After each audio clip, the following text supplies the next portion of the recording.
मनसेचा पुण्यात स्वबळाचा बाण आहे। पुणे आणि बारामतीतल्या 8 मतदारसंघावर लक्ष आहे। मनसेच्या या स्वबळामुळे महायुतीला मात्र डोकेदुखी होणार आहे अशी चर्चा आहे। विधानसभा निवडणुकीच्या रिंगणात मनसेने उतरण्याचा निर्धार केलाय। पाहूया।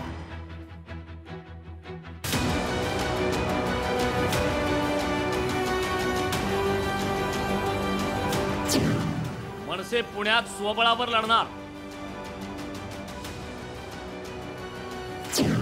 पुणे बारामतीतल्या 8 मतदारसंघावर लक्ष।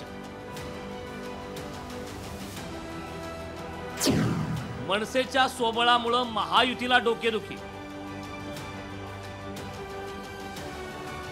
महाराष्ट्र नवनिर्माण सेनेनं विधानसभा निवडणूक स्वबळावर लढण्याचा निर्णय घेतलाय। मनसे स्वबळावर लढणार असल्यानं पुण्यातील मनसेचे उमेदवार कोण असणार याची उत्सुकता निर्माण झाली। मनसेने पुणे लोकसभेतील 6 आणि बारामती लोकसभेतील 2 मतदारसंघाच्या बांधणीवर लक्ष केंद्रित केले। एकेकाळी खडकवासल्यात रमेश मांजरेंच्या रूपात मनसेचा आमदार होता, त्यामुळे यावेळीही मनसेला पुण्यात मोठं यश मिळेल अशी अपेक्षा आहे। सध्या अजय शिंदे कसबा, साईनाथ बाबर हडपसर, किशोर शिंदे कोथरूड, बाबू वागसकर वडगाव शहरी, हेमंत संबूस खडकवासला अशी मनसेच्या इच्छुकांची नावं चर्चेत आहेत। मनसेला मानणारा मोठा वर्ग पुणे आणि परिसरात आहे। पुण्यात मनसेला अनेक ठिकाणी जिंकण्यासाठी परिस्थिती आहे, तर अनेक मतदारसंघात निकाल फिरवण्याची ताकद मनसेत आहे। इच्छुकांच्या यामुळे आता आशा पल्लवित झाल्या। महाराष्ट्रामध्ये साधारणतः 250 जागांपर्यंत महाराष्ट्र नवनिर्माण सेना आपले उमेदवार उभे करेल।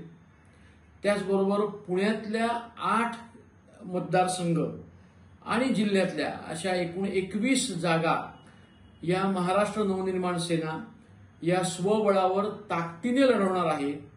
त्या तयारीला लागा असे आदेशही राजसाहेबांनी दिले।